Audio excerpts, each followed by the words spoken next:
The first. Okay. Yes, sir. All right. Well, welcome to Quid Pro Fro. This is uh this is the first episode of the first series with a very special brother here. I'm gonna go ahead and give my audience an idea of who we got here. Today's guest is a triple threat in the tech industry. As VP of Digital Transformation at New Apprenticeship, they break down barriers by building apprenticeship programs that place underrepresented talent in Fortune 500 companies. They're the founder and CEO of Bess Consulting, modernizing businesses through automation and AI, and they support new tech professionals as founder and CEO of Transformation EQ Coaching. Ladies and gentlemen, I want to represent and introduce, a longtime friend of mine, my brother Delante Bess. How you doing, brother? Hey man, I'm just blessed to be here, black and highly favored, as they say. I'm just grateful, man. I really am. I just, with all the stuff going on in the world here, I just believe that, waking up every day and knowing where I'm at, I'm breathing, I'm here. Like That's that's it. just, I mean, people, I think we take that for granted, right? We're here. Like I'm here. You and I are talking right now, and Yes. we look good. Yes. Yes. Yes, sir. Yes, You're sir. doing this podcast. I know we've been talking about this for some time, and Yeah. uh, just to be grateful that you, not only you bringing me on here, but the fact that you're doing this is just Yeah. amazing, man. It's amazing. So thank you for having me. Absolutely, man. And thank you for taking the time to join.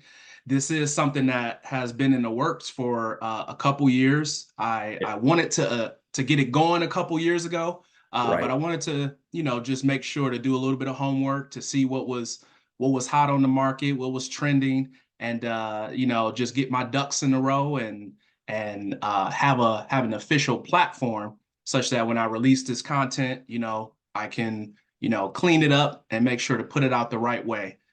So again, thank you for being on the show. And Love it. again for my audience, this is episode one of season one.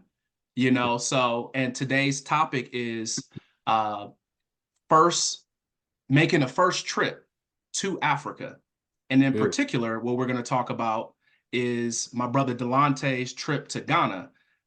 He recently took a trip to Ghana, and in this particular episode, we're going to get into what was behind wanting to take that trip.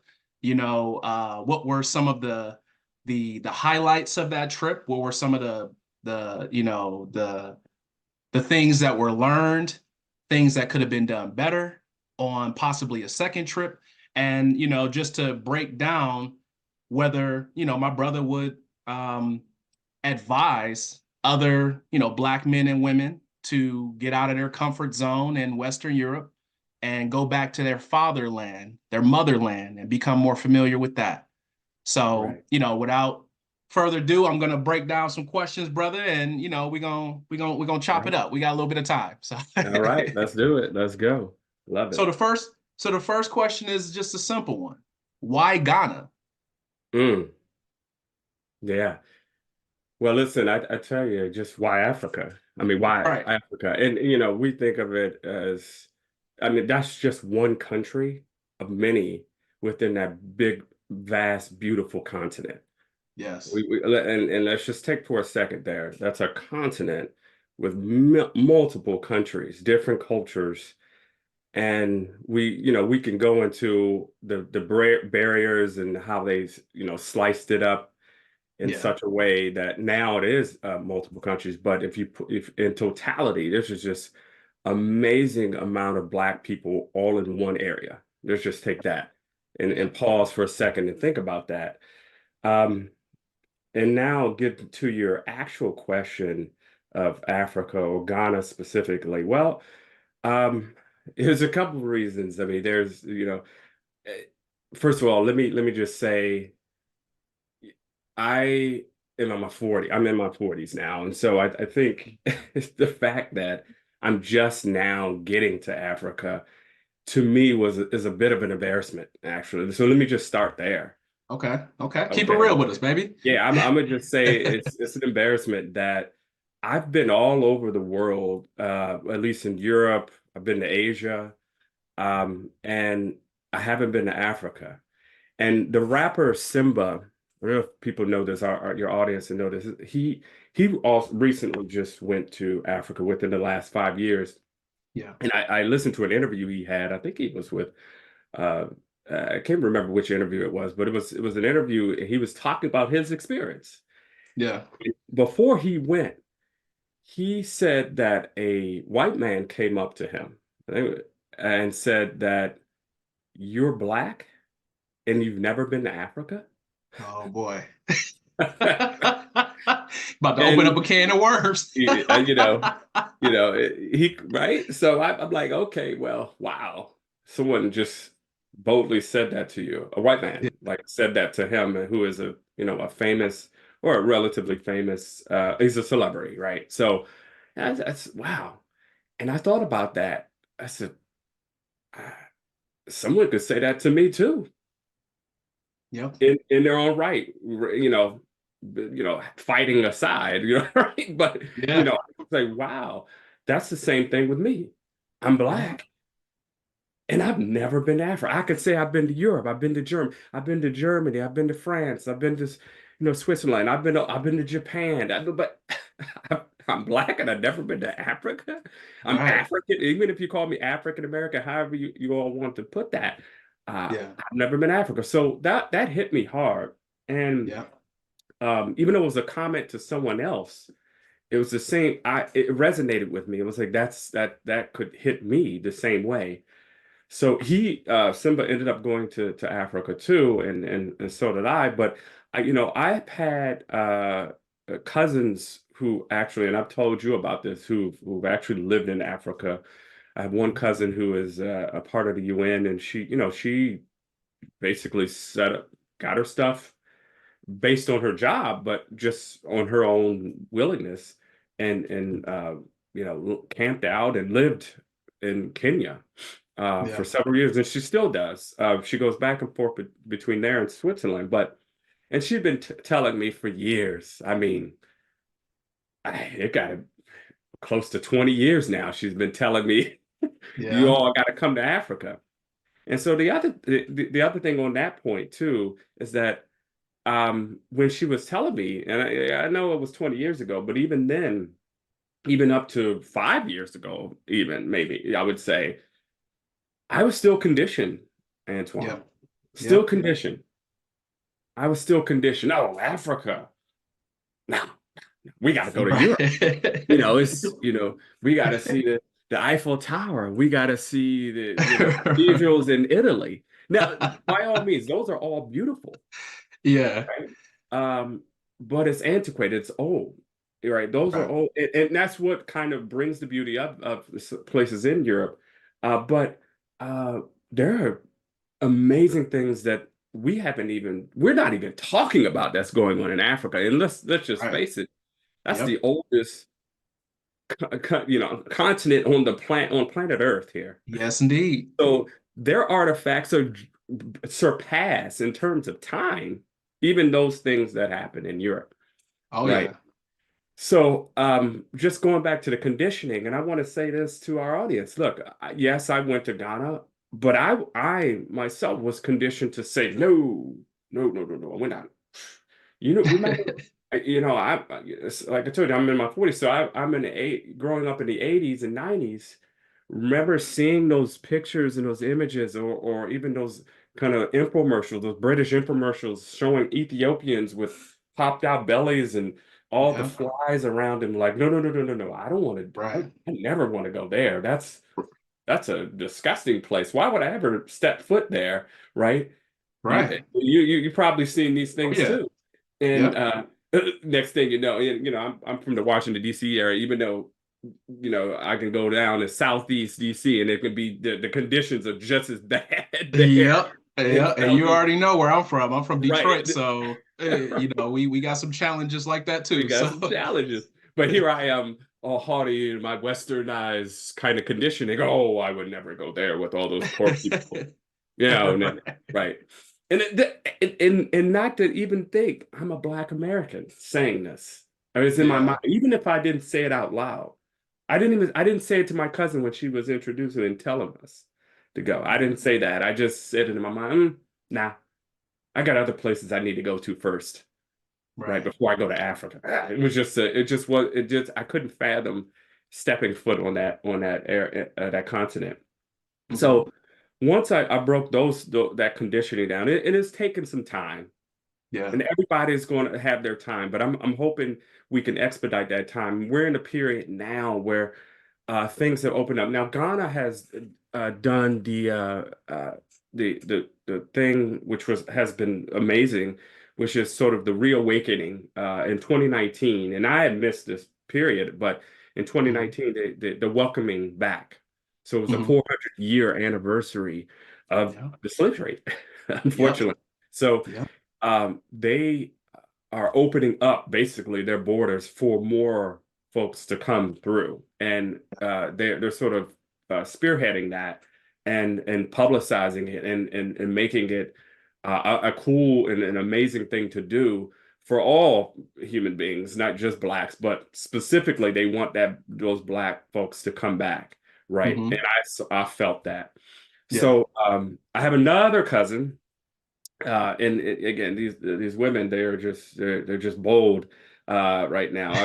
Our men, and this is the thing we need to talk about. Our men need to get off whatever we're on right now and start to do the same thing.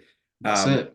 is I have another cousin. She was during the pandemic. She chose to go to Ghana. Now she was fortunate and blessed enough to get stuck there, Mm. Oh, right? Because of the whole pandemic on this side of the world, on our side. okay. Okay. So she was stuck there in Ghana, and they didn't let any, they sort of locked down here. They didn't want anybody to come. You remember 2020, Yeah. Oh, yeah. 2021. But Yeah. um this was to her benefit that she actually had to stay in Ghana for probably another month or so or Oh, more wow. because of that. Now, of course, she had to pay, but I don't know how she worked it out with the airlines and all that. But fact is that she was able to stay there, and instead of the images we saw here in the United States, where people all masked up and we're all distancing ourselves from everybody, including our family and all this kind of stuff. She Yeah. was there partying it up. I saw on her social media they were still, they were dancing. They Ghana, grooving it out. Africans, especially in Ghana, boy, they're up 24 hours. They're partying, and That's where I need to be. that's where I was like, whoa, I can't believe what they're doing. They're up there, having a good time. And I'm over here, just, Right. quarantining and all this mess. I'm like, what are we doing over here? And she over there partying, having the Right. time of her life, living the best life. I see Yeah. her on the beaches, hanging out, feet all in the beautiful sand and the warm beaches of Ghana. Oh man, Man. what am I doing here? Facts. Facts. Okay. So that's 2020, 2021. Now, once everything started and right there, Yeah. I said, I gotta book my ticket right now. Mm. As soon as all this stuff is lifted, Yep. soon as all these things and the dust starts to settle with all this pandemic mess, I'm going to Africa. That's the first place. There's no other places. I Hmm. don't want to go anywhere else in the world. It's going to be Africa. Yep. And I saw that. I saw how she came back. Now she hadn't been there twice Mm. more after, because she went again after that and in 2021, so everything got lifted. She came back here to the States again and Yeah. then went right back. And I still hadn't gone yet. So I said, man, I gotta get over there. So, Let me ask you really quick. yeah. You said this is your cousin. Was this a younger cousin or was this also an older cousin? So she's older. She's She's older. older? Okay. Yeah, Okay. she's a little older. So Okay. that's the thing. And her, her kids are out of the nest, right? So she's retired. So Okay. Okay. I'm finding a lot of those folks, the people who are retired, got a little bit of residual cash, right? Yeah. I found that over there too. These people are setting up shop, in fact. So, she's there. So this is my Mm. other cousin. Like I told you, I have one cousin that lives in Kenya. I have this Yes. other cousin, literally on the other side of my family. My other side. So one side is my father's side, who's living in Kenya. The other one is on my mother's side, who's basically setting up shop in Ghana. She doesn't live Okay. there, but Right. she's there enough where she's Yeah. setting up shop. She's got Okay. her stuff together. So I envy that in a good way, right? I don't envy Yeah. her. I just envy the fact that she's gone there multiple times back to talk about it and Yeah. gloat about it. You're right. And I haven't gone one time. I had a big zero. I had a big donut Right. when it came to Okay. go to Africa. And me in Africa had a donut, zero. Yeah. My cousins, two, me, zero. I was losing. You say And you now had the donut. You say you had the donut with the milk, huh? with the oh, Leo. Oh, no. Yes, the milk. That milk. Oh, my goodness. Oh, we got something to talk about there. Right. Oh, man, that milk. It's too much, man. Oh man. Too much of milk. Okay, so, Yeah. um, yeah, and the too much milk can give you dietary issues, folks, especially our black Yes, folks. So, indeed. Yeah. anyhow, that's a good one. Yeah. So, yeah, long story short, I booked my Mhm. ticket. And didn't, and I booked it solo because my family, we had a lot going on, and they were already going places and stuff and been traveling. So I said, look, I'm gonna scope it out. I'm gonna scope it out myself. And plus, I wanted to be able to move and shake. I have little young ones. I have little kids. They will be going soon, but I have little Okay. kids. So I wanted to be able to move and shake, right? Yeah. Traveling with kids is there's some challenges around that. There's Yeah. Oh yeah. there's pros and cons to everything, but I just said, look, I want to move and shake. So I talked to my buddy. And I was talking to you. I talked to you. I know you had just gotten back from Kenya, so I said Antoine is not going to just up and run. It's a lot of cash that has to be distributed to go to Yeah. Africa. That's Oh the one yeah. thing. So I talked to a few people around, and one of my buddies, Ralph over here, he's a business partner, good friend of mine as well. I've known Mhm. him for a while. He's Haitian, so he's been to Haiti and back pretty regularly. He's been to Africa too, Okay. not Ghana though. Okay. He's been to South Africa, which I mean it different. There's some differences there, Yeah. let's say. Oh yeah. And so I asked him, and I don't think it took him 10 seconds to say, yeah, let's do it. I was actually quite surprised because I thought I was going to go and through, hey, man, I think this is going to be a cool opportunity. He said, you serious? I said, yeah, Yeah. I'm going. I was going to go regardless if Yeah. anyone else was going to go with me. And he was just on it. He was already Yeah. talking about, while we're on the phone, he's looking at tickets. That's it. And he was good. He was ready. So There you go. and thank goodness he certainly took advantage of his opportunities there too. And I'll talk about that. But so I had that set up very much. He got his ticket. He knew people already who were going to develop housing, could get us a visa. So it was already kind of set. Just having my buddy Nice. Ralph there, I said, man, this guy is ready to go. He's serious about this. So I kind of, based on faith, I had to Yeah. just rely a little bit on him. I had some Yeah. some level of skepticism, just a healthy level of skepticism, because with the visa process, right? You remember, like you have to Yeah. mail out your passport to somebody Yeah. randomly, right? You Yeah. don't know them. They're in another state. So for whatever, they don't have a embassy here in Chicago, so it's in New York. So Okay. I had to mail out my passport Hmm. to, at least that's what I had to do. I don't know about your situation, but to Okay. get the visa, I had to mail it out, right? To Oh wow. Okay. some just person in New York. And Yeah. again, you had to trust that person, Yeah. right? Now, that's the whole thing You about had to that. trust that he wasn't gonna show up in Ghana as you. Just Exactly. start buying land and That's what I'm talking about. He just taking out show up. loans and shit. you know, people on the airlines, they think we all look alike. So they You're just, right. hey, yeah, this is you. Yep, they look at it. Yep, this is you. You be like, okay, all right, yeah, You're all right. right. So they keep it moving and stamp it and just keep going. But Yeah. yeah, so based on that faith, and it all worked out. It all worked out. I mean, no problems. I had zero problems at all. Now, Yeah. again, this is I'm speaking just from my own experience in this situation. Others may have different experiences, but so far nothing. Sent out my passport to this guy who knew my friend. Um, in some ways, it was a friend of a friend. So did that, got the passport back, boom, or and the visa all there. Then you got to get the yellow fever shot and all that, malaria pills, Yeah. at least for Ghana, do all Yeah. that. So there's a little bit of there's just some things you got to do. It's Oh not just yeah. jumping on a plane like you would in Europe, and that was my experience. Like in Europe and in Asia, I just hopped on a plane and just I'm there. I'm in Right. Europe.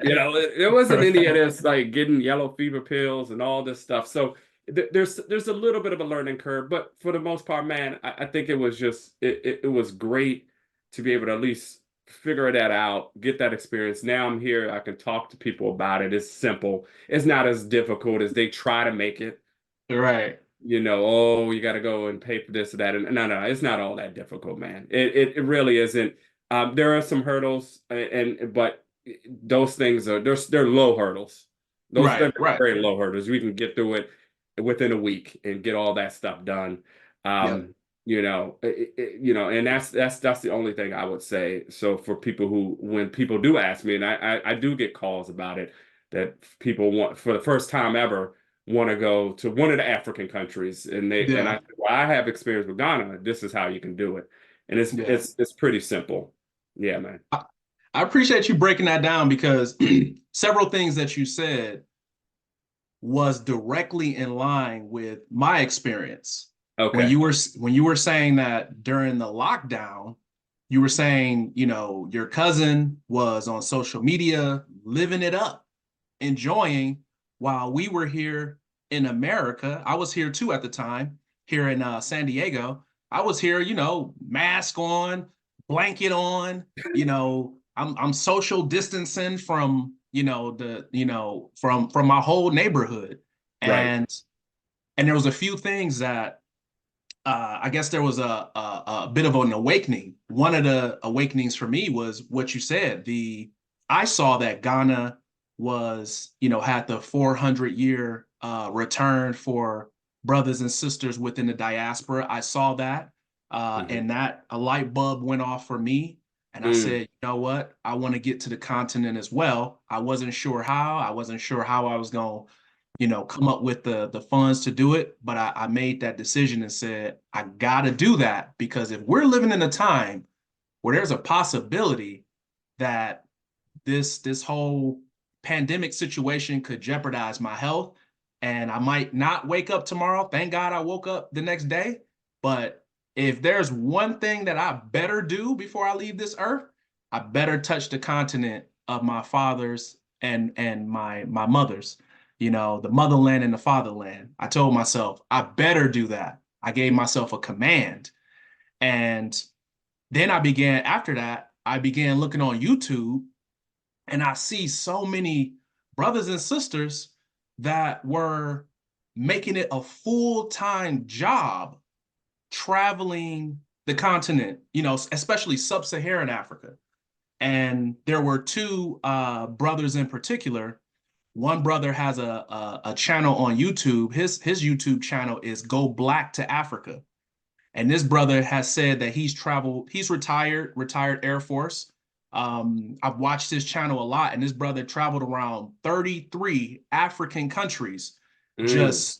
just get showing that content, showing, Black Americans that, hey, I'm over here. I went to this continent. I went to this continent. Yeah, they're dangerous, just like the country you're in right now. But guess what? I'm still alive and I'm learning about my history. I'm getting to know thyself more and Mm. more. That knowledge and that wisdom is going deeper and deeper. And I said, wow, that's spectacular.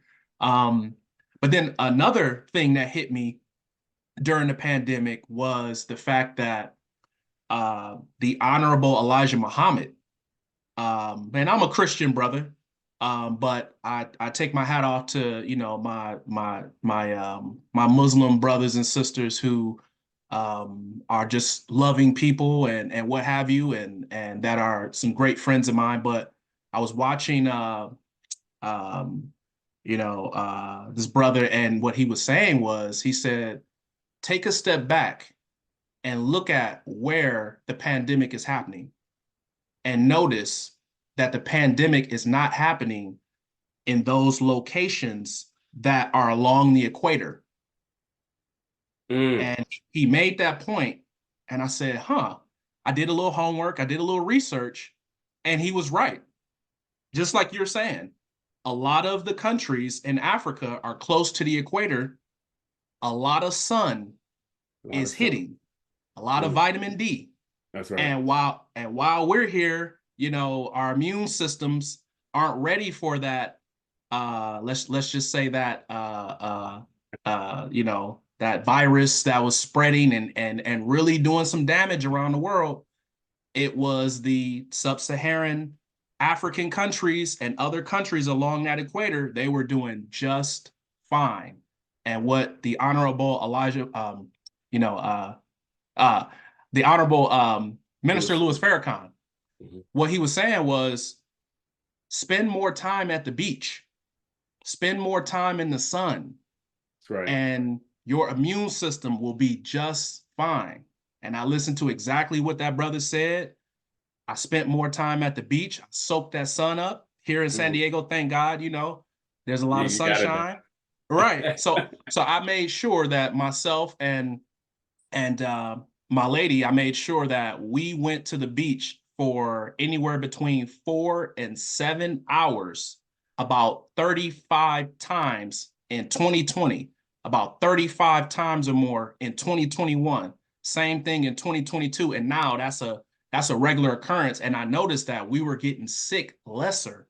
Mm. Also we were also distancing ourselves, but the more we soaked up that sun, it was Yep. like, we good, and the last thing I will say, as far as listening to what prompted you to say, what, during this time, if I have to go anywhere, I'm going to Africa. One of the things that happened to me was, um I was in a university. I was at UC San Diego, Okay. and at that time that I was in undergrad, I had noticed there was a lot of brothers and sisters who were starting to get their DNA testing to, you Yes, sir. know, to identify, where in sub-Saharan Africa they came from. And so at the time, I was working at the Black Resource Center at UC San Diego, and I was talking to a brother, and I was just, I was like, what? Let me, before I did it, I said, what? Let me check in with this brother and see what his thoughts are about this. And I was surprised that he thought that was the worst idea that Black Americans could engage in. And here are a couple of points that he made. Okay. He said, first of all, this is his perspective. So he said, first of all, we didn't already went through slavery and came out of it. Why would we care about where we came from in Africa? And why would we be interested in wanting to go back? Isn't that foolish? Hmm. And I said, okay, my brother, that's your opinion. Tell me a little more. Then the brother said, how do you know that these companies that are taking our saliva aren't gonna, use that DNA information for something to harm us? There's a history. He broke down the history, the Tuskegee experiment, and back in the day they used to, tie Black women's tubes without them asking, and This, that, and the third. I said, you know what? Once again, thank you for that history. Thank you for breaking that down. Those are actually valid points that I have to think through, you Sure. know. Um, but after talking to that brother, doing my own homework, doing my own research, and having my own mind, I said, you know what? I need to know if there's a way that I can know where I came from. I need to know that. I need to know myself. I need to know where I come from. And Yep. so I went ahead and did it. I did two of them just so I can contrast the results to each other to make sure that I was getting something that was accurate. And so, last point before I go on to the next question, I get to Kenya and I'm in Kenya, or no, I get to not Kenya, sidetrack. Before I went to Kenya, I took a trip in 2021 to the Dominican Republic, Okay. which is off the chain. I ain't gonna say too much about that. I'm just gonna I say it's bet. off the chain. I It is bet. spicy. But I get there and I go with a relative of mine, my uncle, who's he's a bit older, but we get to the DR, we kicking it on the beach, having a good time. The DR is cracking, baby. Woo! But we there and we run into some cool people, and we having some good conversation, and they pause and say, "Where y'all from?" And we Mm. tell them, we Black Americans, you know, and I kid you not, exactly what you said earlier, what the white brother said to you, the female said to us. She said, "No, I know y'all Black American, but like, where in Africa are y'all from? You know what I'm asking."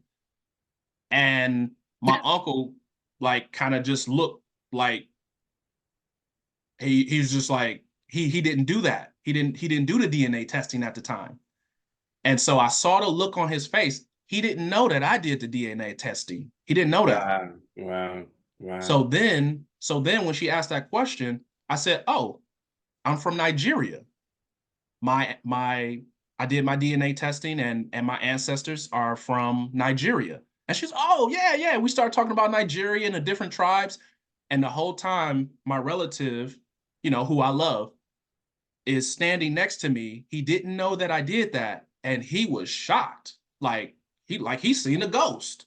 Like, Just wow, like, you from Nigeria? That means that I might.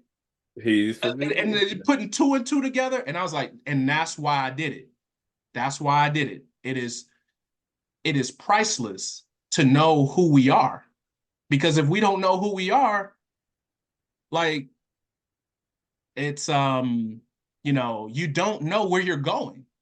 you That's right. know so So I wanted to also, just share that with you and share that with the audience. It is very important to, if you can and if you have the funds, do your DNA testing, learn about which particular area your family is from, your ancestors are from, and, do your due diligence to connect with your culture as strong as other people go out of their way to connect with their culture. They make sure their culture is protected. They go out of their way to make sure their culture is enriched. And we have the responsibility to do the exact same thing. And on Quid Pro Fro, I'm going to say times 10. Let's do the exact same thing times 10. We're in that type of time. Um, so next question. So when you get to Ghana, Yeah. what was the first event or like the first tour you went on? Cool. Yeah. I mean, a lot of these cultures you go to, whether it be DR or anywhere, Yeah. it's centered around food. Yeah. Okay. Food is culture. Food is. Yeah. I mean, you have with to eat to live, right? And sense, Yeah. and people live to eat as well. But yeah, Yeah. I think that was as soon as I got off the plane. First of all, that sun or that heat, woo, Yeah. Yeah. just that heat was just everything to me. Yeah. I felt, you just feel as soon as you step off the plane Hmm. and I'm in the Chicago area now, but so it was, I mean, and I went in December, so just tell you, it's like a stark contrast of weather. Oh But this was yeah. a different type of heat because even when it's hot here, it was like hot there. Wow, Hmm. this is different. And you feel like literally there's energy. In physics, in thermophysics and thermo physics, it is. There's heat. It Hmm. is. It's a relationship of heat and energy, right? So Hmm. I felt a different level of energy just right there. And Yeah. so I get off the plane, and then we do the whole thing. You get your bags and all that, and then I had my host and his family, Yeah. waiting for me there. And that's exciting. You see all this. I mean, first of all, you get off the plane, you see all this blackness, just black, pure, Right. beautiful blackness, uh, Yeah. of a wash of black folks, right? I don't think I saw one. I don't think I've seen any other culture at that time, right? Waiting at the airport at least. Yeah. Uh, no other Neanderthals, nothing like that. I just it was just amazing. So I get there and then they're waiting. They got a little sign up for me. That was pretty cool. Oh, And that's what's up. yeah, right. Yeah. So I felt, had a bit of a red carpet treatment there, and There that you was go. very, very nice. And then, of course, first thing there, want something to eat That's because it. You got to grab a bite. got to bite. It's like okay, yeah, absolutely, I do. Yeah, right. In fact, I do want something to eat, but I don't want any of that Western food. Give me Yeah. straight up. I want Ghana, whatever you got. I don't, I had a list of things that I knew that I heard was amazing to eat there, but I said whatever, doesn't matter. I Yeah. just want that's the first thing I want. I want a Ghana meal, a Hmm. quintessential Ghana meal. Yeah. And so we get there. And sure enough, that's what we did. We put our, we went to the compound that I was staying, put our stuff down, chit-chatted for a little bit, and then we walk, because that's the thing. A lot of people walking, lots of Hmm. people walk at least in Ghana. Not sure what your experience in Kenya, but lots of people just walking all out, all types of night, all the Hmm. time of night, and then in the evening, because I arrived actually in the evening, but it was Okay. still woo, woo. And they said, all right, all right, Delante, let's go, let's walk. And we were just walking, and here I am again. It's night. I'm in a Yeah. foreign country, Yeah. and I don't really know many people. My friend he was there, but he was somewhere. He was in Ghana already before me, but he hadn't arrived back to the location to meet me there. He was still in Yeah. traffic. A lot of traffic there too. At least in Yeah. there's a lot of traffic. So he was stuck in traffic, and I didn't want to wait on him. So I was like, you know what? I'm just gonna go and just with these random strangers Yeah. and just walk. Again, there's a level of faith there, but Yeah. I'd have been through certain areas in the United States again that are places you probably don't want to walk. So, and Hmm. most people probably shouldn't go through in those streets, as you were talking about in Detroit and in DC. I'd have been to Detroit myself, Chicago, Yep. up Chicago, side of Chicago. So there's areas that I've walked through at least by myself that most people I wouldn't say should walk through if you don't know Yeah. what you're doing. So there's preparation for all that. And I said, I'm gonna do it anyways. I'm just gonna go and I'm hungry and I'm gonna trust these people and let's just go. I'm here having a good time. And I'm not gonna have inhibitions and fear get into my way of enjoying this moment. I'm an Right. At that point, your appetite driving you, and you just got off the plane. I know that just was a gotta long trip, so Yeah, that's right. I don't have time for all this like, oh, should I right. go with these people or not and walk in the streets, maybe would I get robbed or not. Now, if I were here in the United States in the south side of Chicago at the same time at night, now I'd be looking over my shoulder. Yes, I'd be clutching my little knife and whatever, Right. guns and so. But I would say that in this situation, none of that. Didn't Yeah. feel a thing of fear, nothing. Good. And all the chitter chatter and that I hear back here in the western side of things. Oh, there's some danger here and danger there. You shouldn't do this. Even the State Department, because I registered for the State Department just to let them know that I was going to the country. Hmm. They said, well, this is it wasn't a red zone, but it was like yellow. So yeah, they got these the colorations of Yeah. the zone of each country Oh around the yeah. world. Yeah. You're like, oh, well, it's yellow, you might get robbed and all this and that. Okay, sure. So they're telling you to be cautious. Be cautious. Okay. Yeah. All right. All right. All right. So again, yeah, the south side of Chicago is not that far from me. So all right, what do you consider that? I guess that's the red zone if you wanted to look at it like that.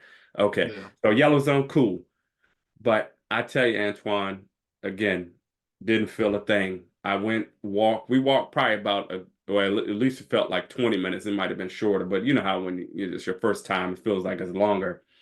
So about Hmm. 15, 20 minutes, we walked to just a nice little hole in the wall. People just out and eating. I mean, this is late at night. And then I would say the other thing, the one thing I noticed was like young people. I'm talking about young people, 6, 7, 8, 9, 10 years old, young little girls walking Oh man. by themselves at night. Wow. Right. Man. And I'm sitting there thinking, shouldn't you be like, you shouldn't, hear you should be in bed, you should not be Right. out, shouldn't you be, I mean, Bedtime story. bedtime story or whatever it is, the Yeah. safety. I said, now, if this Yeah. little girl Yep. could walk out and, this is 9, 10 at night by herself. And I asked her, I said, what you doing? What are you doing? Oh, I'm bringing food to my family. She had these Mm. bags. And I saw another girl, and she had the basket on her head and walking. Same thing. They're just bringing food. They're grabbing stuff for the family to whatever to cook up.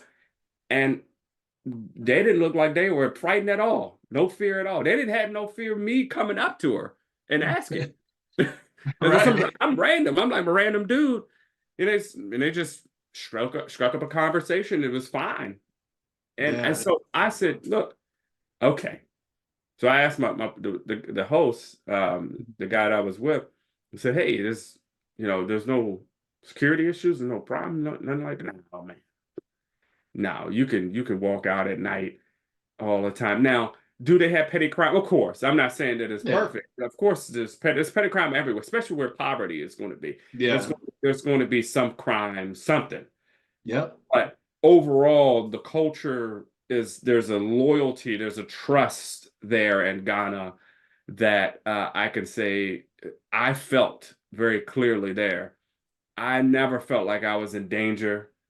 I would walk out and have no problems Mhm. and no issues. Again, this is Ghana. Other countries, maybe in Africa, may have different scenarios and different Mhm. experiences, but at least in Ghana, none of that. Yeah. We'd be out late at night, 2, 3, 4, and people start, coming to party that late, right? This is, Yeah. and I was sitting there thinking, New York ain't got nothing on this, right? People starting at 3, starting at 3 in the morning, Yeah. ending Yeah. at 11, right? In the morning, Man. Ooh, that's a they party out right there there. partying. And then, That's the something I've beaches never done, man. I've never started a party at 2 or 3 in the 2 or morning. 3 in the Like morning. maybe, out this way, in California, you might be showing up at, maybe 10, ten Maybe 10. thirty. Right. Get that thing rocking from like 11 to 2, but showing up at 2 or 3, man, that's an People experience. I showing gotta, up. I might have to see that. Yeah, you got to see it, man. Showing up at 2, no problems, no problems at all, no Wow. issues, no fights, nothing that you Yeah. might be accustomed to here in the United States. So that was what I felt, right? So the first thing, so you talk, but it wasn't really a tour per se. The first thing as Okay. I stepped off the plane, the Yeah. tour was just Ghana. Like this is Yep. Ghana. Yep. And we're walking, and we're meeting just random people. We're talking. I'm talking to people, and they're all just chitter chatter, and like they know each other in the neighborhood. Everyone knows each other in that area, and just like, wow, this is this is good, a community, and they felt Right. it, Right. right? And just so I would say that that was the very first encounter I had with the continent, and it was beautiful, or at least, and specifically with Ghana, and that was a beautiful moment to have. That again, coming from Chicago area here, as I'm flying in, and and knowing that, uh, there's some challenges here in Chicago. There's some definitely deep challenges with our people for sure. Yeah. Um, Coming there cold as I don't know what in terms of like the temperature, and then just the challenges we're having with economic situations and the violence and things and the drugs and so forth, Hmm. which we can go on with. But knowing all in the violence, knowing all that, and coming to the continent and having none of that in front of me, none of those Yeah. fears, none of those worries, like Hmm. it was lifted off of me. And then the Hmm. spirit of the continent was just like absorb. I've just absorbed it. Just the first, first night of Yeah. wow. And I had, and as I'm sitting there, I'm eating, right, and I'm looking around, and I had to say to myself multiple times, I can't believe I'm in Africa, man. Right, brother. I can't It's believe I'm dreamlike, here. right? I can't believe I'm finally here. I don't have to do anything else, right? I'm here. And took Yeah. a moment to have some mindfulness and meditate on that. Like, I'm here. I'm actually in Africa. Man. I've been talking about this, or at least people have been telling me about this for years, and I'm here. I did it. I Yep. feel good. If anything, Yeah. like you said earlier, I can go off this planet knowing that I stepped foot on the soil of the motherland, the fatherland. That's it. That's That's it. it. And I've done it. we deserve that. We deserve that. And Hmm. I'm gonna make 2 points before I go to the next question. Please. I was watching an interview with Richard Pryor, Beautiful. and Richard Pryor said in that interview, he said, all my life I've been using the N word, Mm. just whatever. I don't care if it's on stage. I don't care if it's to my kid. I like whatever. I'm using the N word. Like we've been called that for a long time. Right. I'm using it. And he said, I went to Africa for the first time. And he said, I looked around and he said, I didn't see no N words. And I'm not gonna say it on the show, but he said Sure, I didn't see sure, none, sure. Yeah. and he broke down what he meant. And I'm just paraphrasing. But he said what I saw beautiful, strong, black brothers and sisters who may not have been as rich as some of the brothers and sisters that we know of in the Western world, Mm, but they were rich in culture. They were rich in knowing who they were. They were mm, rich in knowing their ancestral lineage. So in the Western world, though we may have money than these folks, they know who they are and they are deeply connected to their roots. And so he said there's a different type of richness that I observed. And after that trip, I had a hard time coming back to America using that N word because I thought about and this is what he was saying about a lot of our brothers and sisters in the States. He said, he said I had a hard time using that word because I understand now that sometimes we behave the way we behave or what have you because we've been conditioned, and a lot of us, we just don't know who we are. We don't know that we come from a very rich ancestral lineage. And if absolutely. only we touch the continent, that'll wake us up. If only we open up the books of some of our profound leaders, like a Marcus Garvey, like a Mm, Malcolm X, you know, some of our other brothers like Bill Russell, That's like right. Jack Johnson, Mm, brothers who were deeply planted and affirmed with who they are. He said, man, the moment we understand who we are, boom, we are new people. We back to ourselves before you know what happened around 1430. We back mm. to ourselves. So when he said that, I said, wow, I done watched this brother do so many comedy specials throwing that word around. You telling me you went to Africa and all of a sudden just touching the continent of Africa made you not want to use that word again? I gotta go to Africa. Exactly. So that brother implanted, you know, that brother implanted that in me. And the other point I was gonna make, it slipped me. I was just thinking about that brother so much, but it slipped me. I'll come back to it. Yeah, yeah, yeah, yeah. I love But that, yeah, man. man. So the next question, you answered my third question as far as like what you felt getting off that plane, because I felt something similar. When I got off the plane, my flight was about anywhere between, I think it was like 23 to 24-hour flight, 4 or Same. 5 hour layover. Okay, same. And soon as I got off that plane, similar to you, that heat hit me hard. And I got off during like maybe it was like the middle of the day, 1 o'clock, 12 o'clock. The heat hit me so hard. And the first thing that really captured my attention was it felt like a dream. Mm. I felt like I was just transported 4, 5, 600 years, back in a Wow. good way, all Wow. a good way. And my sensory was just trying to take in this this ancient world. It dawned on me that this particular area, Kenya, East Africa, where I went, this is the bedrock of civilization. That's right. That's right. And the bedrock of civilization hit me all at once to where my sensory was, you know, I was at peace in that moment. And I said to myself, you know what? I am so grateful that I budgeted, my pennies and put some money aside to make this happen, because just touching down here is I'll remember for the rest of my life, Mm. you know.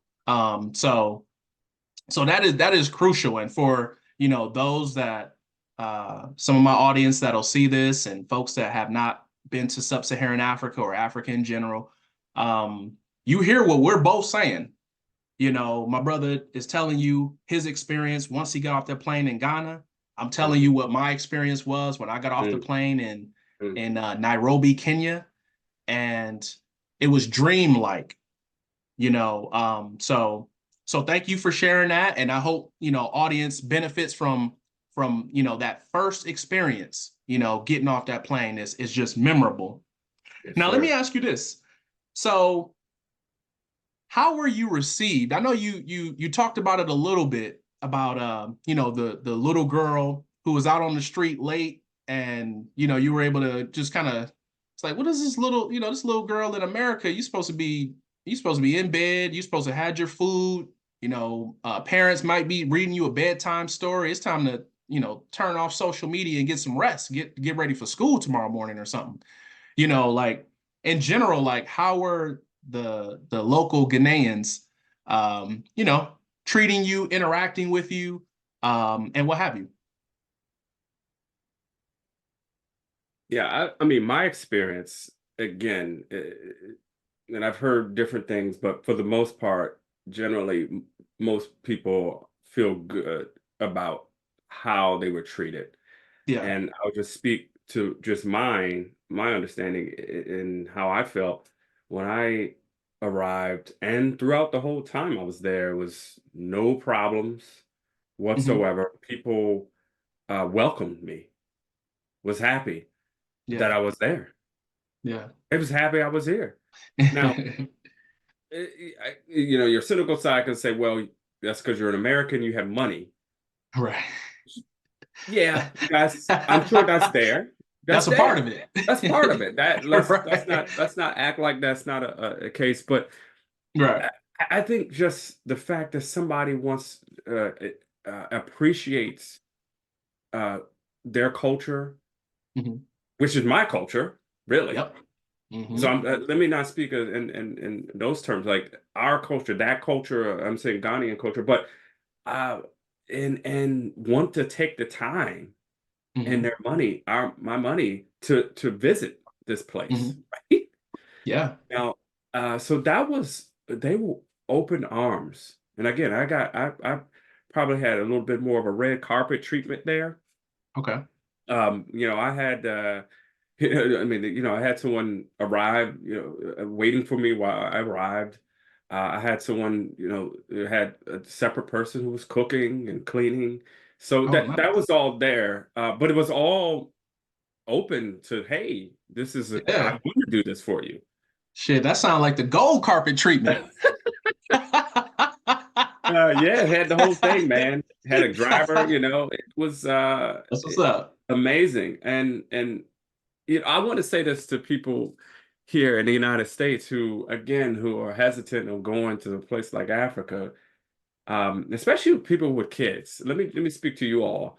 You're spending, I want to say, good 4 or 5 thousand on Disney World at Hmm. least. Man, Yeah. the tickets, the hotel, the amusement park, the food.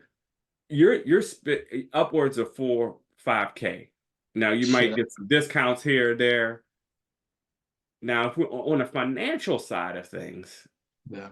you might pay less to send your family to in terms of what you're getting out of it, right? In terms of culture and history, but also the treatment, right? Almost the red carpet trip. You'll probably pay less going to Africa Hmm. and then you would, flying to Florida, in Orlando, Florida, to visit, Mickey Mouse. Right. That is not even real. In the end, is not that is just it's a fantasy, Yeah. right? It's just not even real. Whereas at least when you go to Africa, you're paying all something that's not even real. Like, I mean, think about that for a Yeah. second. Right. Yeah. And you're putting money into Walt Disney's hands, whereas Ooh. that's the whole. So when we talk about economics and these things, we want to put money into, yes, there's airlines and all that, but to Africa, right? We want to contribute that, bring your black dollar into the continent in that way. Now that's a whole Hmm. nother thing that we can talk about. But yeah, I got very good treatment there by all kinds of people. And I also got treatment just being an American, though. It was Okay. being there as a black, but also as an American. Oh And yeah. they do see you as, hey, you're an American. Right. You got things you gotta give us. Right? Right. And not just a hug. Not just hugs, not just hugs the business, right? If we was and so I did have people come up to me was like, and we established a relationship, so it wasn't just random people, but there was people like, so what are you going to give me today? What are you supposed to do for me today? Like, Yeah. wow, you're just bold. You're just up and bold and saying that. Okay, so let me think about this. So Yeah. let me go off on a little bit of a tangent if it's okay. Yeah, absolutely. Because at a certain point, and I've done this with other third world countries, if you will, where there's you're giving out money. I'm just dishing out my cash, and I get Hmm. it. It goes a long way for somebody. $20 can go a long way to somebody in Ghana or South America or Mexico or somewhere like that, or Philippines. But Hmm. eventually, I got tired of just giving out my money. I was like, Yes. so I asked people, even random people, I say, hey, if you had enough money here in Ghana, what would you be what would you do with that money? Like, Hmm. what is it that you dream of? And I had some interesting answers to that question. Right? That's not, I'm sure they weren't expecting something like that. Like, Yeah. usually when they ask for money, we just give them hand over cash, right? Or Hmm. CDs uh, that's the currency there in Ghana. Hmm. And one person said, "Well, I would go back to school." I was like, "Oh, okay. What you like? What school? Like, what are you studying?" Hmm. Uh, Nursing, she said. Oh, really? Okay, nursing. All right. And uh, give or take, how much would this cost you to go to nursing school or finish out, the 2-year program or whatever she would say? Yeah. And she gave me the figure, and it came up to be, I don't know, somewhere in like 100 something, $110. I said, Okay. "Oh, really? Okay, that's it." And I'm thinking in my head, that's it. I didn't want to be like, "Wow, that's Yeah. it, 110 for you to go to nursing school." All right. So, and I had a little bit of a relationship with this person because they were connected to the host family. And I said, "All Hmm. right, why don't we go down? Why don't we drive to that nursing school, and Yeah. I'll actually pay for your nursing school There you go. instead of giving you $100 every time because you're going to keep asking me every day or every other day, right? Hmm. And it's going to equate to be $100 anyways, but you've done nothing for the $100, literally, right? Why don't I pay for this school for you?" She said, "Oh, okay." And just a big smile on her face. Like I just Yeah. literally changed this person's world Yeah. in life. Something that probably was inconceivable and unfathomable at that time, right? In her Hmm. mind. We drove down there, there was some interaction, some paperwork and all that. I said, let me just pay this immediately, get that out the way. I know there's some stuff you're gonna have to do, but at least the payment is out the way. Okay, boom. That was one person. Had done that with a few other people too, not into that scale, but I was like, if there's something that you need, like that can help you develop you, what can Yeah. I do? One brother, he wanted to, have a little side restaurant, like, because Yeah. they do a lot of, cooking outside. Everybody's a cook in Ghana. Everybody's a good. Everyone, they got their little restaurants and whatever, and trinkets outside, right? I said, all right, Yeah. so what do you need? What do you need for that? Oh, just you need a burners. I need some pans and stuff like that. Oh, is that it? Okay. Um, how much would all that cost? Give or take. All together probably $70, Mm. 70 US dollars. Okay. Really? So we went to the store. I said, all right, let's go to the mall because they got tons of malls in Ghana, man. Almost too many. Every corner, it feels like there's a mall. So they got a mall. Shopaholics. They got all these malls. So I said, let's just go to the China Mall. By the way, they do call it China Mall. Now that tells you something. The China Chinese are Mall, huh? everywhere. Okay. But China Mall. So let's go to the China Mall because that was the closest to me, to where I Hmm. stayed. And I said, all right, let's just what do you need? Let's just go down the aisle. Let's just grab this. Man, that thing came up to about 62 US dollars. Mm. Boom. Change somebody's life just Change like that. somebody's life. Economic empowerment and practicing being a global philanthropist and investor at the same time. That's beautiful. Easy. And it was easy, simple. And I felt that too. And I wasn't asking for him anything because I'm like, look, y'all can't pay, you can't pay me back. I don't foresee you all paying me back. I do have people watching them though to make sure whatever they said they're doing. Yeah. Right. They and, ain't gonna turn and around and selling it at the swap meet. so I do have some eyes on it now. Yeah.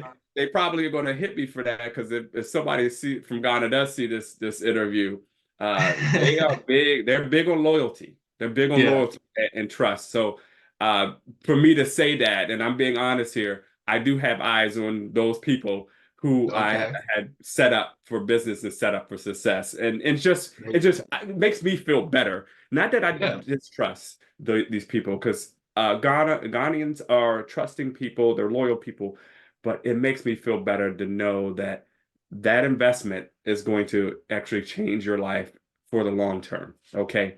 Like get you started. Okay. Yeah. And I'm happy to say that the people that I have eyes on have all done exactly what they said they were going to do. That's They said good. what they're going to do. Young That's lady good. is just registered for this spring. She's there. She's going. The other people are setting up their little shops. All what they said they were going to do, they have done it. Right. I don't That's think I solid. got one person who went outside of their loyal and trusting word, right? And did something different, like you said, to a swap meet, like you would probably see, unfortunately, here in the United States. You just don't know. You give money, you just don't know. They go to the liquor store with Oh your yeah. money here, Yeah. and but that's a whole nother thing, brother, that we got to deal with here in the United States. What I would say in this situation, Hmm. looking at and being in Ghana, being in Africa, I have a whole new perspective of how I want to deal with even the United States. Hmm. Okay? Because being in Ghana, being in Africa, I see the world in just standing literally, physically, the Hmm. world is different from there. Physically, just the lens of how you view the world is Yeah. different. Oh yeah. Just your location, how you where you're situated on the map and on the globe, you're looking at it and it's different. Europe is a little closer to us in Africa as you're in Africa. The Middle East is there, Asia, these places. So the world is just different Yep. from our perspective now. Yep. And so I'm actually even thinking starting from that position because I think you can get more things going there. Not to say Oh there's yeah. still not stuff to do here. Obviously, there's some opportunities in the United States, of course, but there where there's openness, there is Yeah. not this resistance and all this craziness. Yeah. And any kind of political resistance you're going to get, that's just typical. You're going to always get some sort of political resistance just Yeah. by nature of who we are as human beings.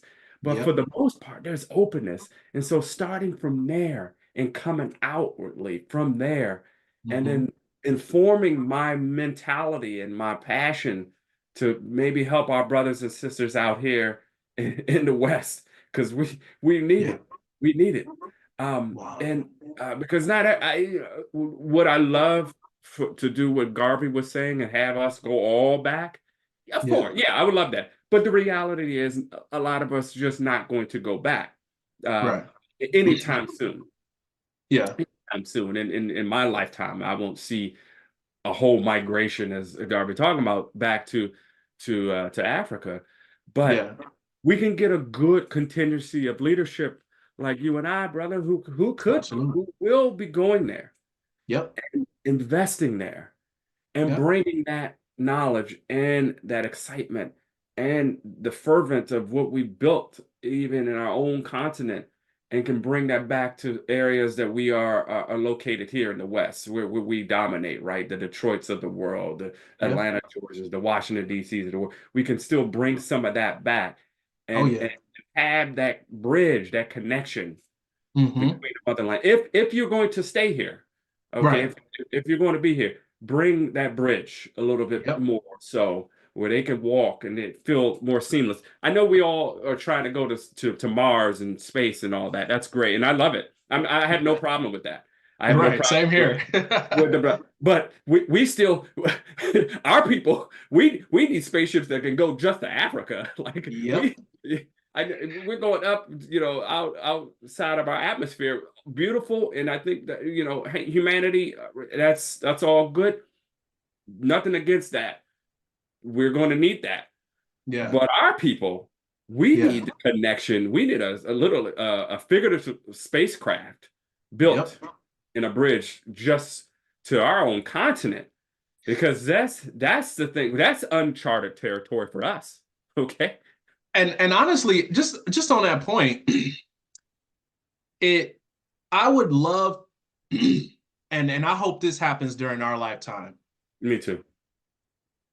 before 1964, signing of the Civil Rights Act by Lyndon B. Johnson, President Lyndon B. Johnson, Yep.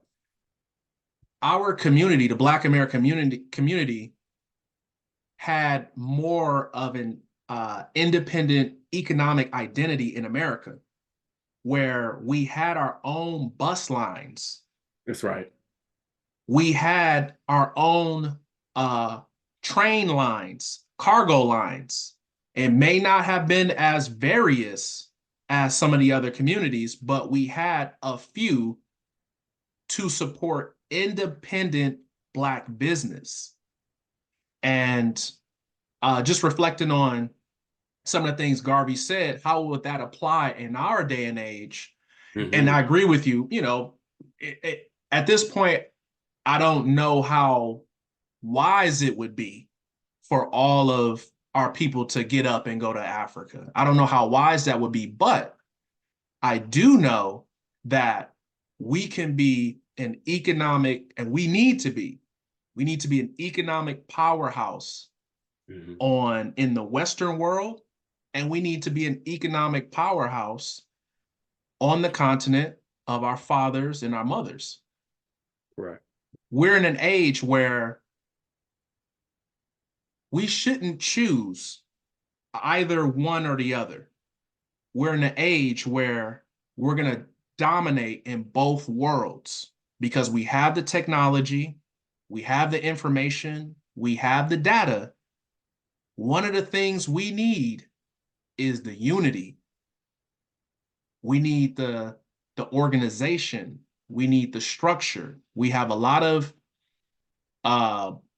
successful Black men and women who are multimillionaires, who are converging on becoming billionaires. Obviously that's a small percentage, but we want to grow that. But as we grow and become, get into the hundreds of thousands, the millions, the hundreds of millions, and the billions, if we're achieving this financial freedom, but we're not building this infrastructure, what are we really doing? We're sitting around like kings and queens with all this cash, but like we're saying, when are we going to put some minds together? When are we going to become venture capitalists? Put some capital together and say, hey, let's start a Black-owned airline, a fleet of airliners that can achieve that. Let's build a fleet of ships, equivalent to cruise ships that could achieve that. Like I said, we have a lot of multimillionaires and we have a lot of Black folks that are converging on the billions now. A lot of entertainers. We need more scholars and entrepreneurs to have access to this capital. But again, if we're not coming together to build this infrastructure, other communities are seeing us as just individuals who are getting hours and not building the necessary infrastructure to bridge our diaspora and at the same time pull up more Black men and women who want to be pulled up. We got some brothers and sisters just like everywhere else in the world where some folks, they, like I was telling you earlier about one of these brothers who I worked with at UC San Diego. He just didn't care about that at the time. Maybe he's changed his mind, but he said, that's a waste of time. Like, let's just rock here. Our ancestors, elders, seniors, moms, dads, us, we didn't put our blood, sweat, and tears here. Let's just focus on here. And so you got some brothers and sisters like that. They haven't put two and two together yet. But for those of us who have done our DNA, we know where our ancestral lineage is from, and have taken an extra step now to have touched the continent and have been blessed by God to return and talk about it, we have a different mission, you know, and so I totally agree that you know, there's a lot of work to be done. And I'm so happy to hear that when you went to Ghana, you looked for an opportunity to economically empower a brother and a sister where you could, you know, to where it was going to be a life-changing event for them. And who knows, they might work that, save up some money, pull themselves up and can do the exact same thing for somebody else in their community, their village, and start a ripple effect from there. That's how, you know, something that might seem, you know, just a couple dollars for us might be a revolutionary experience for the individual that we're blessing. Just like, you know, there's been mentors and sponsors who poured into us. And, you know, maybe they thought, you know, I was just on the phone with this brother or sister for, you know, a couple hours talking to them about, you know, financial literacy, or talking to them about, you know, the importance of technology, and that was life changing. You know what I mean? So yeah, man, that economic empowerment and that global philanthropy, that's something that I'm totally passionate about as well. And Very cool. you know, I have that perspective now too. Like, you know, were I to have a base on the continent, you have, like you're saying, you got Europe that's just north. You got, you know, a lot of the Arab countries that are there. Asia is not that far, you know, and the openness to being celebrated for what you look like, and Mm. to being celebrated for being a part of that community. I had the same experience in Kenya. Just several people were stopping me and saying, "I know you're from America, but I just want you to know that you're welcome here. You know, we love seeing you here. This is not just about money. This is about us connecting as Black people. And this is about us identifying opportunities to do business together, you know, to economically empower ourselves and empower our diaspora." That's And right. I respected that. I appreciated that. You know what I mean? So I'm gonna move on to you know, a couple more questions. You know, if anything, what would you do different, you know, upon returning to the continent? Would you go back to Ghana? Would you choose to go to a different region of Africa? Like, what would you do different, if anything? Africa. Um, I would like to bring more people Okay. with me. Yeah. Yeah. I think experiencing other Black Americans experiencing this with me Hmm. would Yeah. be, like I said, I had one other person with me, but I just sit there and I was like, man, if, you know, my family, my uncles, and if they all could just be here, and Yeah. because I'm describing it, but you need to be here. Right. That's one of those things. I can keep describing it and showing you pictures and all that, but I would love to have the capital, like you said, to even pay their way to come. That would be one thing I would love to do. Amen to But that. in a real sense, I would, yes, I'd want to go back. I will be going back to Ghana, but I do Hmm. want to travel to other parts of the continent. Yes, Yeah. and I think having a plan to do that, like you said, this gentleman has traveled to 33 countries. That's what I would like to plan out, like Mhm. how to strategically go through each of the different countries in Africa, or all throughout the diaspora, but Yeah. making a strategic plan to do it and hitting specific areas, historical areas, to understand what's happening in these different regions of Africa. Okay, Hmm. so if and when I'm gonna say when rather than if. Yeah. Just having that roadmap, right, that's set up that I'm just gonna hit it one after another. Okay. Hmm. And like this, like the gentleman you're talking about, is having the ability to come back and talk through this with Yeah. people. Like and that would really make me proud. I would feel so much better if I were to again leave this planet knowing that I traveled throughout all of the continent. Man. I mean, I'm grateful enough again that I at least went to one country. Yeah. Yeah. The mission now is to begin to visit all these different countries, and people have already kind of recommended places to go, but and I'm taking those recommendations. But again, Yeah. I want to. It'd be nice to do it more strategically, right? Yeah. And actually have a plan and action.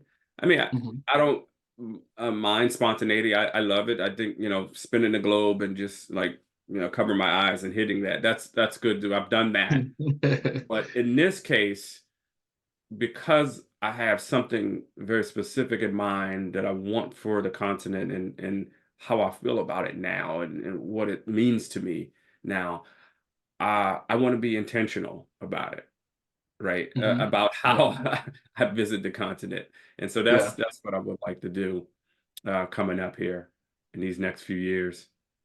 That's solid. That's solid. I have very, similar um, goals, and I want, one of the reasons I, and wanted to invite you on the show is definitely to just continue to build our personal relationship, but also build our, business interests, Mm, because there's definitely a lot of overlap.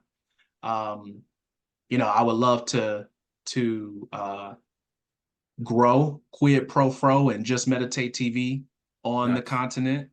Possibly, um, I definitely want to go back to Kenya myself, go back to Nairobi and Mombasa, and I Hmm. want to tell you a interesting story.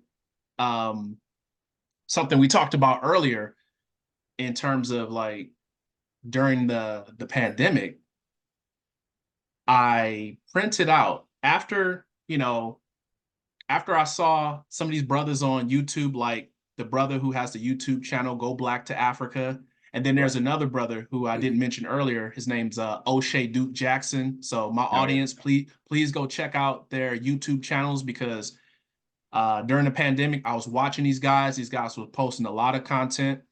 O'Shea Duke Jackson is out in Uganda. He's from the California area. He went out to Uganda and he just started being a content creator in Uganda, just talking about the connection between Uganda and Kenya and, just getting Black Americans to get familiar with the food, the culture, what have you, built up his following and, started to bring in, good income to where he could live well out there. And he was just inviting other brothers to do it, So um, one of my goals is to have a similar experience, just building up my following and connecting with other entrepreneurs here in America, brothers and sisters in the Caribbean, brothers and sisters from Europe, from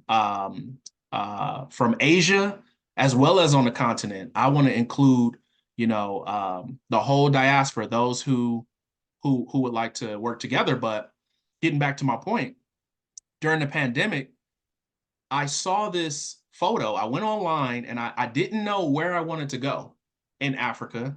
I didn't even know how I was going to pull the money together. But I went online and I just saw this beautiful beach called Zanzibar Beach Yes. off of the coast of Tanzania. Tanzania, that's right. Mhm. And this is again, I just went on Google. I said, I would like to what are some beautiful beaches? And this photo of white sands Beautiful, beautiful weather and backdrop. And I just saw this photo and it was so gorgeous. I had to print it out and put it on my wall as inspiration. Now, here's the interesting part. When God finally blessed me to go to Africa, Yeah. my first trip was not to Tanzania or Zanzibar Beach. But here's the interesting thing. This is how I knew God was listening the whole time. He blessed me to go to Kenya, to Nairobi, but then Nairobi has not an island, but their beach is Mombasa Beach. Mm. It wasn't until I got back to America that I put two and two together. I looked at the map and said, where is Mombasa Beach from Zanzibar? And I kid you not, they are literally right above each other like this. So though I didn't hit the bullseye, God got me, he got me in the ballpark. And I'm just fine with that. But eventually, I want to get to Zanzibar Beach, just like I want to get back to Mombasa, because when I was on Mombasa Beach, Yeah. which is absolutely gorgeous, when I was there, a homeboy and I, who we were on the beach, we were kicking it, man, and we were just taking in, like, we're in Africa, man. There was a full moon,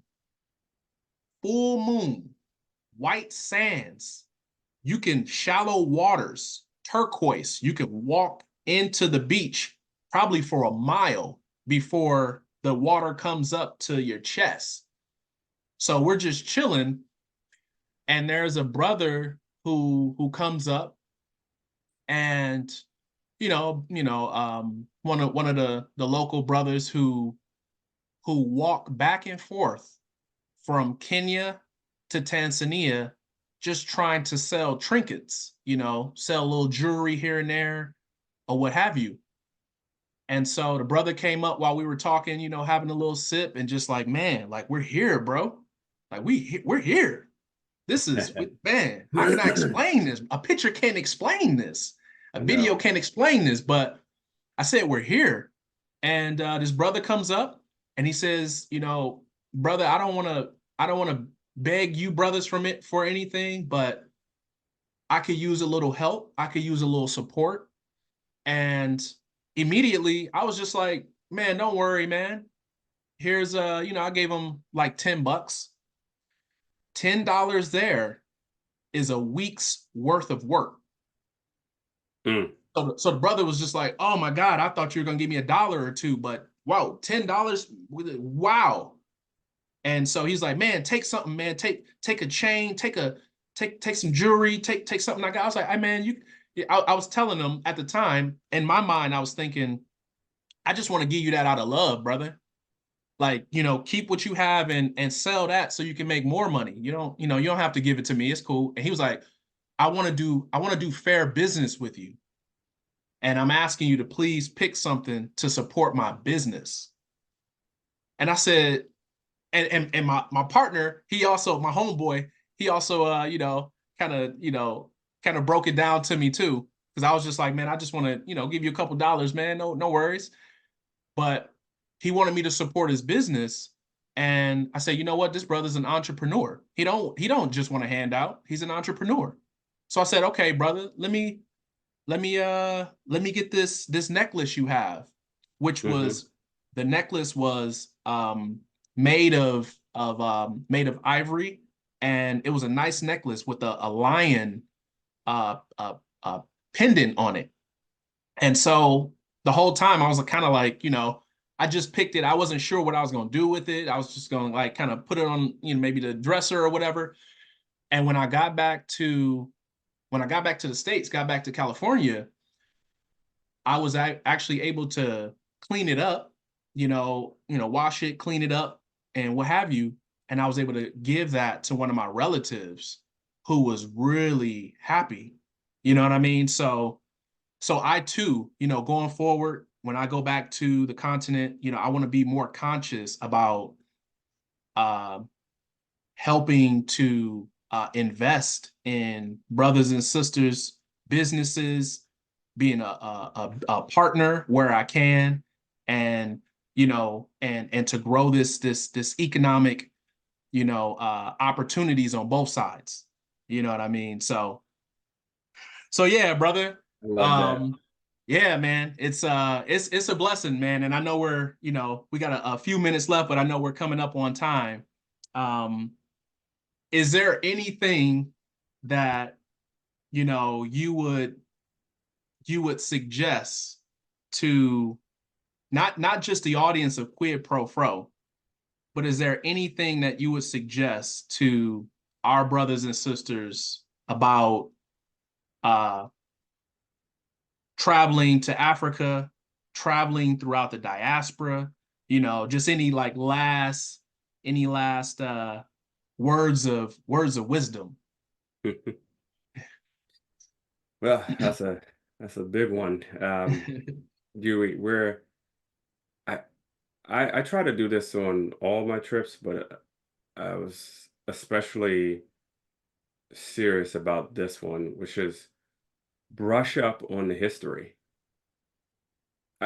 Just immerse yourself on whatever you can Yeah. in regards to the country you're traveling in. Hmm. Um, there's a couple things.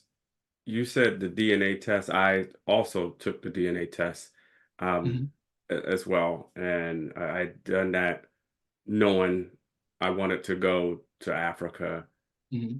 and understanding who I am and which culture I was mostly connected to. Which Hmm. it was a broad stroke of Africa, but primarily Nigeria is I think it said 33% somewhere in that range, Okay. and then everything else. So it's a very large amount, percentage of my DNA comes from uh, uh, tribes in Nigeria. Yeah.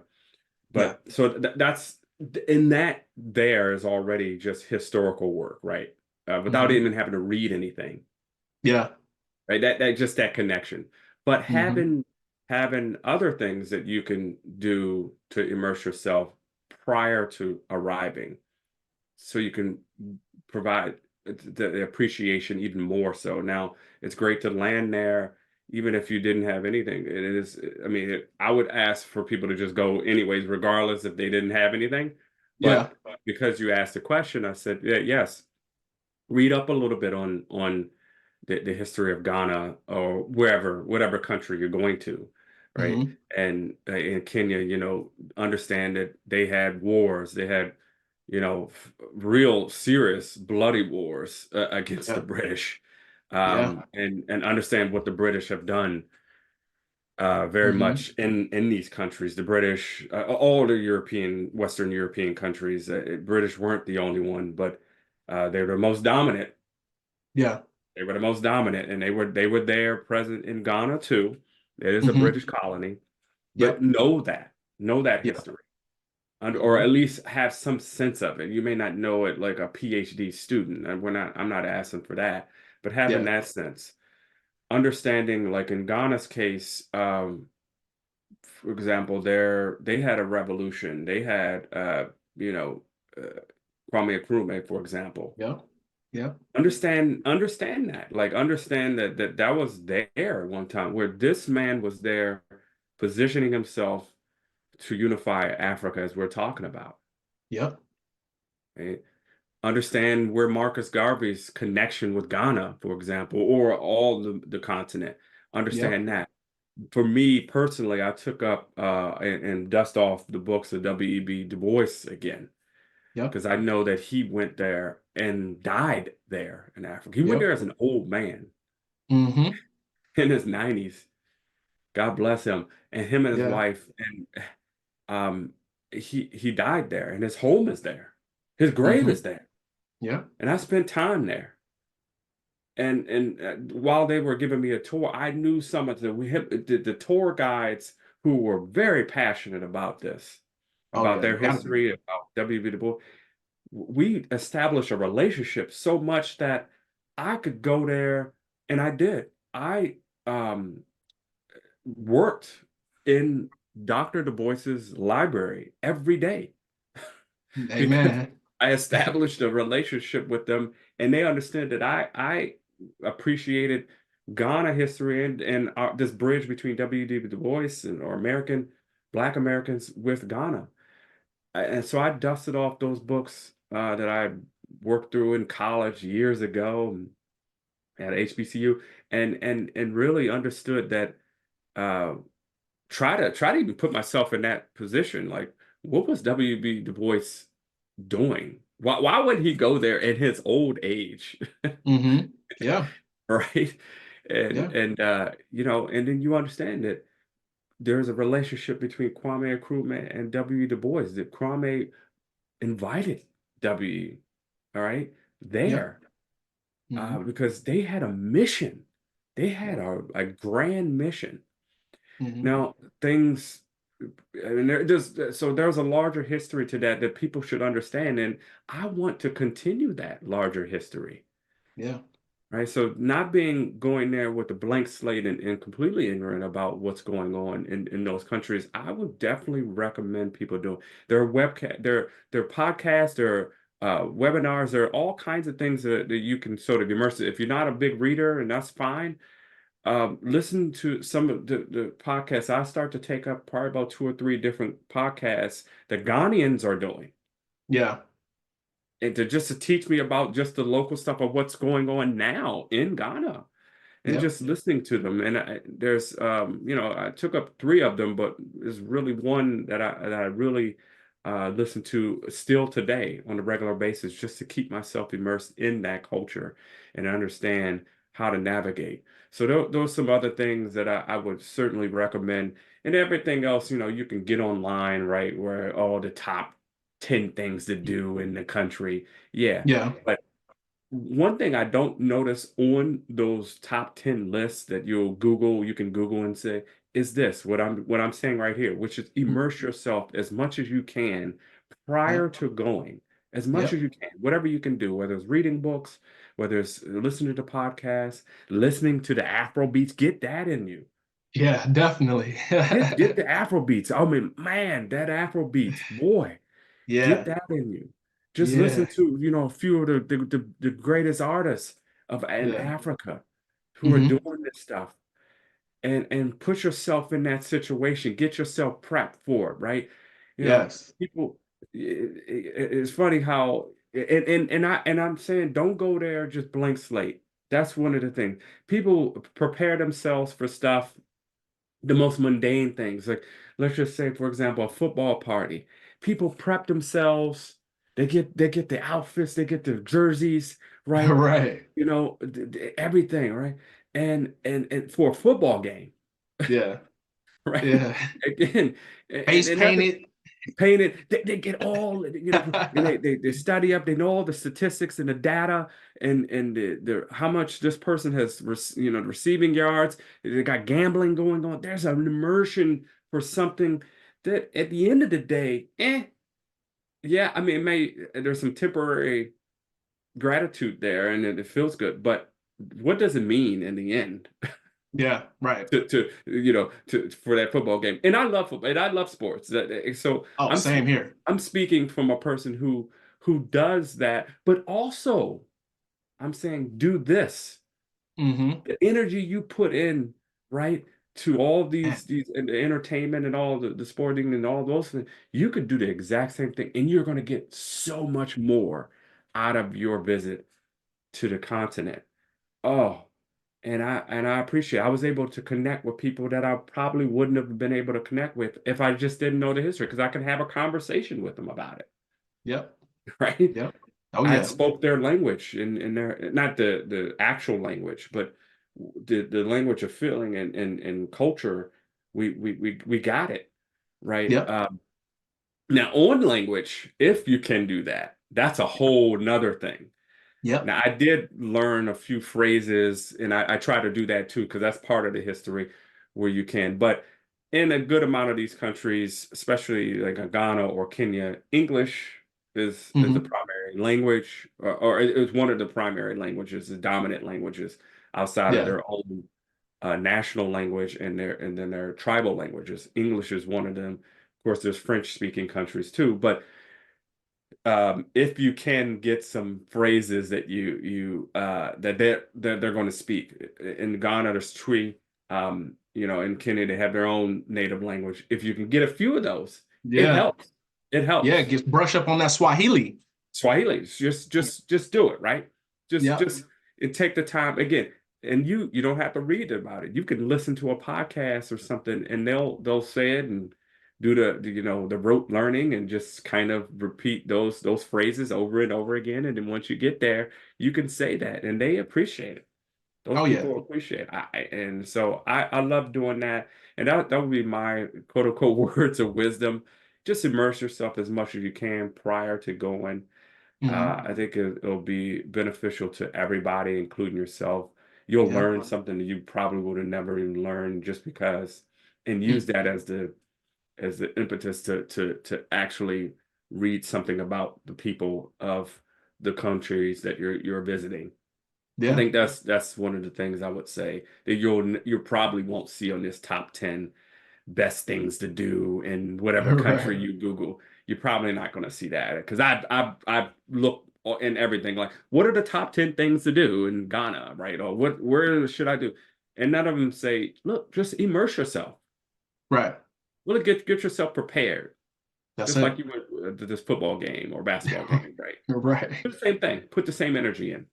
So That's that's what I it. would say, man. Hey, I appreciate that. That is very important. And to my audience, I totally agree with what Delante said. Immerse yourself in the history is absolutely important. And you'll be surprised by immersing yourself in the history, you may have some knowledge or some wisdom to share with some of the locals that they may not be privy of. And when you know that, when you can do something like that, you're seen in a different economic light. Mm, I have a quick tangent here in the United States.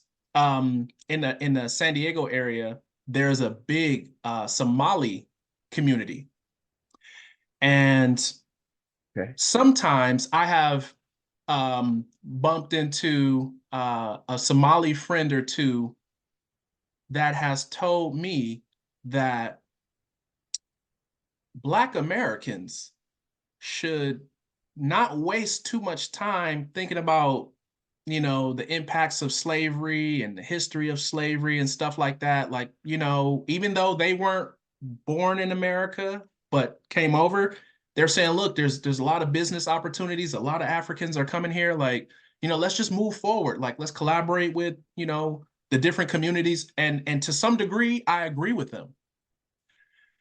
But then I shared this with them.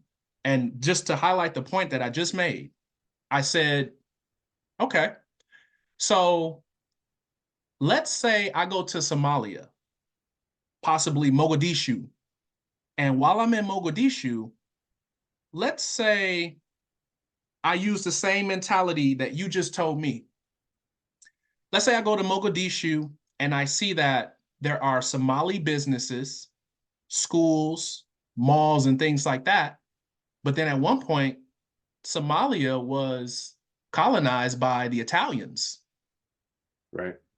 So let's say I go to Somalia and, you know, I go to the Italian schools. I support the Italian businesses. I go to the Italian parks. I buy a home in the area where the Italians are, and the local Somalians look at me like, "Hey, you know, I know that you're free to choose how you want to spend your money and things like that, but you know, there's a certain history here. And we would like for you, as a fellow Black man, we'd like for you to, spend some money with us, partner with us." And then I turn and I look at my local Somalian and say, all that history, that was the past. What are you talking about? Like that, that happened 200-300 years from now. We got to forget about that. We got to move forward. And I said that to a few of my Somali friends, and they were shocked that I actually knew the history. And then they said, okay, after you broke it down like that, Yep. I see what you mean.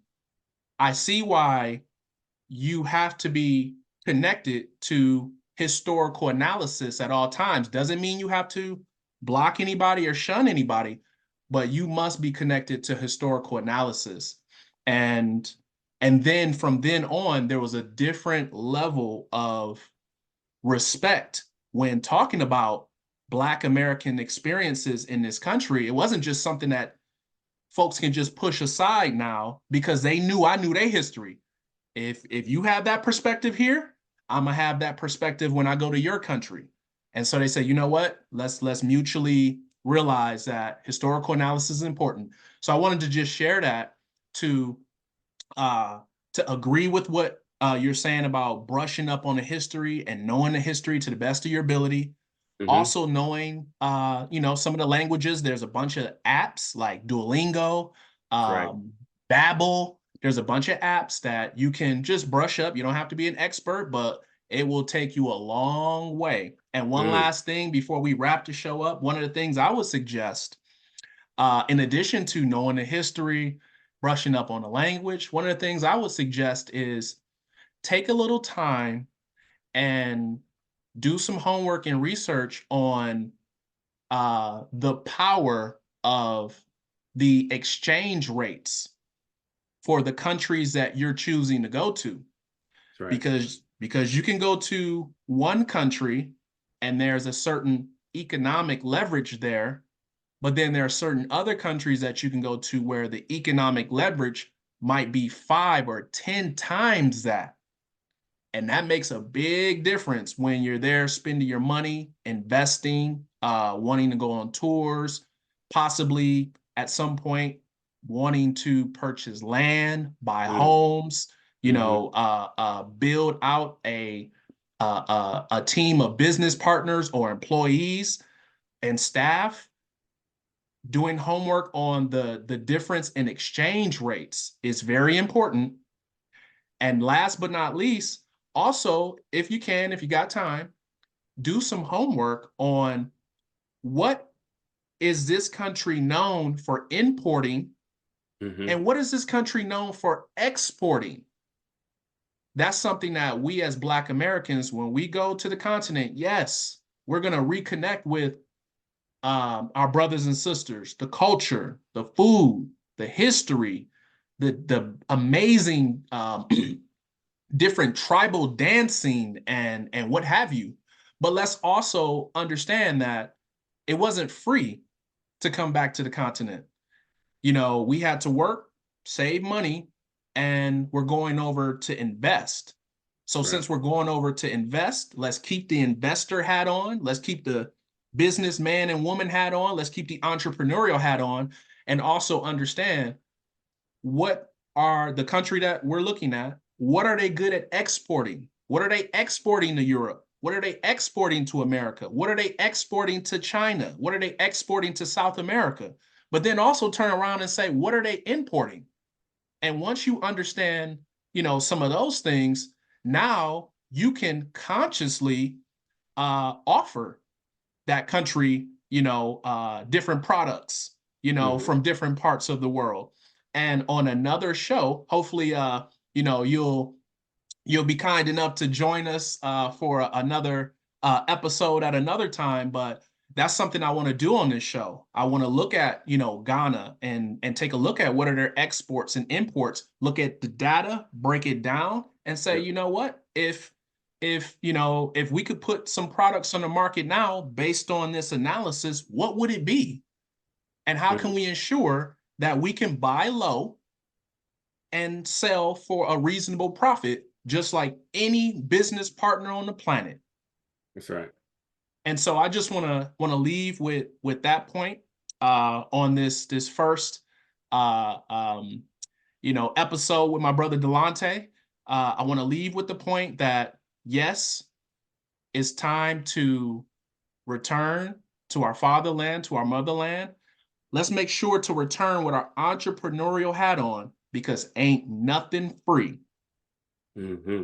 And on that point, brother, I thank you so much for joining joining me today and sharing your knowledge and sharing your wisdom. We'd love to have you back. I'm sure this audience, once they see this, they'll love to hear more from you and learn more about the businesses that you have going here and how they can support. So thank you again, and we'll end the show there.